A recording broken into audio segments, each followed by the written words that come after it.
Hey guys, welcome to the beginning of Transformers month. Yes, I know I haven't been around too much in the last few months, just a lot of real life stuff taking priority. But I'm going to make an effort this month since it is the second annual self-proclaimed Transformers month in honor of TFCon Toronto, the OG TFCon, taking place in Mississauga at the Hilton Mississauga Meadowvale Friday, July 12th to Sunday the 14th. I'm not sponsored by TFCon, just reminding you that TFCon is 2 short weeks away. But anyways, I'm going to make a concerted effort to try and get some Transformers related content out for this month. Can't promise a video every day, but I'll try.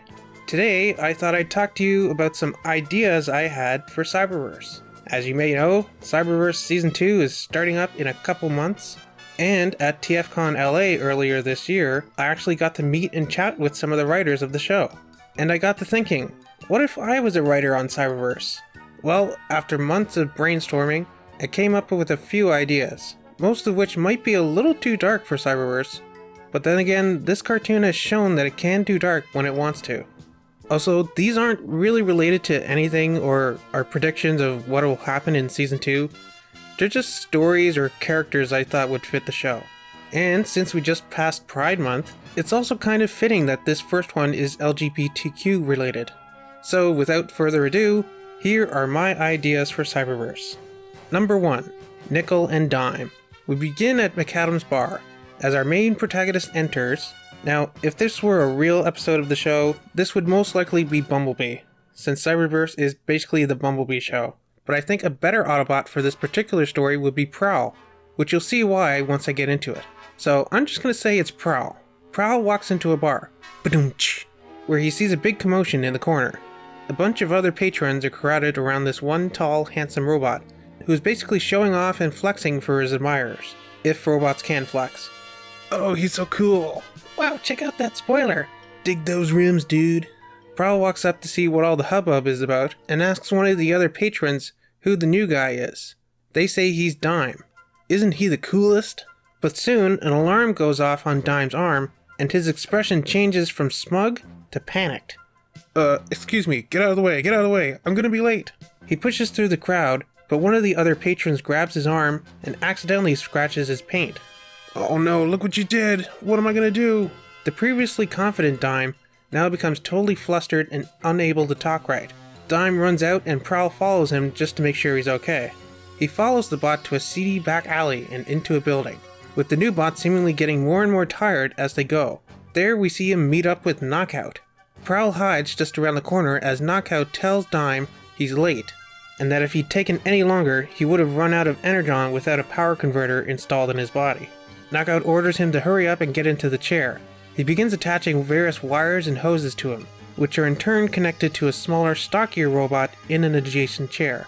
More on that one in a second. It is then that Knockout notices the scratch, scolding the bot and saying that he'll have to run another job for him to pay for that, otherwise he can forget about coming here ever again. And then he pulls a big Frankenstein-like switch. The lights flash as Prowl sees what looks like the spark of this tall, handsome robot travel along the tubes and into the body of the smaller robot, who comic book fans will recognize as Nickel. Nickel wakes up, apologizes, and says that she'll do anything to make up for it. Knockout grows a fiendish smile on his face. Anything? Well, Knockout explains, there is something. And basically Knockout tasks Nickel with stealing a special crystal and rare form of energon known as Anglamos. Let's just call it the Gaia crystal, from some Cybertronian museum. She agrees and heads off. Prowl follows, again neither Nickel or Knockout being none the wiser. Prowl watches Nichols as she steals the Gaia crystal. He thinks about calling it in, but waits. Then, as Nickel is just about finishing stealing the crystal, she accidentally trips an alarm. A loud voice comes over Prowl's communicator. It's the dispatch, asking if there's any units in the area to investigate said alarm. Hearing the voice, Nickel spots Prowl. She is frozen with fear as Prowl quietly approaches her. Prowl holding one hand up to Nickel as he uses the other to hit the button on his communicator. Prowl here. I'm in the area. I'll check it out. Do you need any backup? The voice responds. Nickel has a sad expression on her face. Nope, I'm all good here, replies Prowl. Alright, outside, orders Prowl. Nickel motions to put the crystal back, but Prowl tells her to take it with her. Confused but kind of happy, she bashfully tucks it away as they make their way outside. Outside the museum, Prowl cuffs Nickel to a lamppost. Nickel, again confused, begins to protest, but Prowl rushes back inside for a minute before she can get more than a couple words out. When he returns, he motions for Nickel to be quiet as he pushes the talk button on his communicator again. All clear here. Looks like one of the crystals fell over and tripped the laser. Nothing to worry about. 10-4, replies Dispatch. He uncuffs her and says, okay, let's go deliver that to Knockout. Still confused, Nickel agrees. Nickel and Prowl go to Knockout and give him the crystal. Knockout's upset that Nickel brought a cop.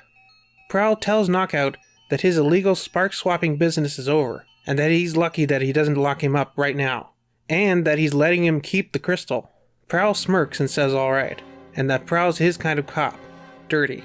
Prowl scowls and tells him that if he has any other clients out there like Nickel here, he has 24 hours to return them all to their original chassis, or else his chassis is going downtown.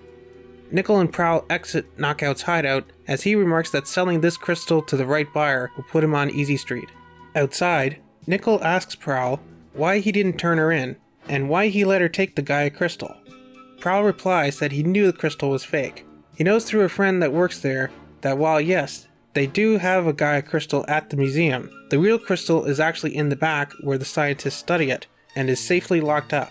The one on display is just a replica, just like the ones in the gift shop, which is what Prowl used to replace the one that Nickel stole.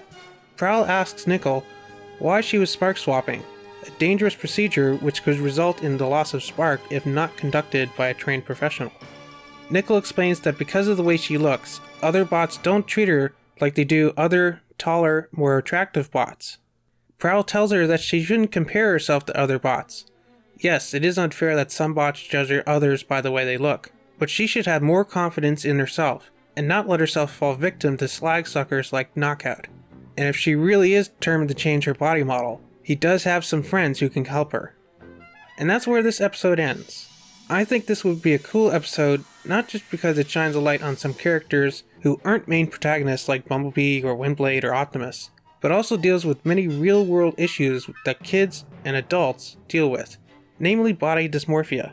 I mean, Nickel wasn't just swapping bodies to swap genders. And besides, we know from the comics, Transformers don't need to change bodies to change genders. For her, it was more about attractiveness, self-image, and how she wanted people to see her. The gender thing was kind of an aside. Everybody deals with body image on some level. People are always unhappy with their own bodies, because they compare themselves with these unrealistic expectations that we see in the media, whether it be movies or TV or Instagram.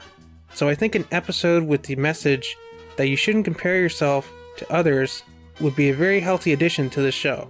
Of course, this episode also deals with other issues too, such as prostitution. I mean, Knockout is renting bodies to other bots. It's literally a flesh trade, or metal trade in the case of Transformers. I also toyed around with an idea for an after credits scene where you learn that Dime, the body that Nickel was renting, is actually Knockout's brother, or boyfriend, or just someone that he cares a lot about, but he still abuses them by renting out their body and sticking their spark in a jar or a little droid or something. Again, this would be a mini lesson on how sometimes we could be in an unhealthy, toxic relationship with a loved one, but then I remembered that Cyberverse doesn't have post-credit scenes. Anyways, that's one idea I had for a sort of standalone episode of Cyberverse. I've got more, but this episode is already really super long.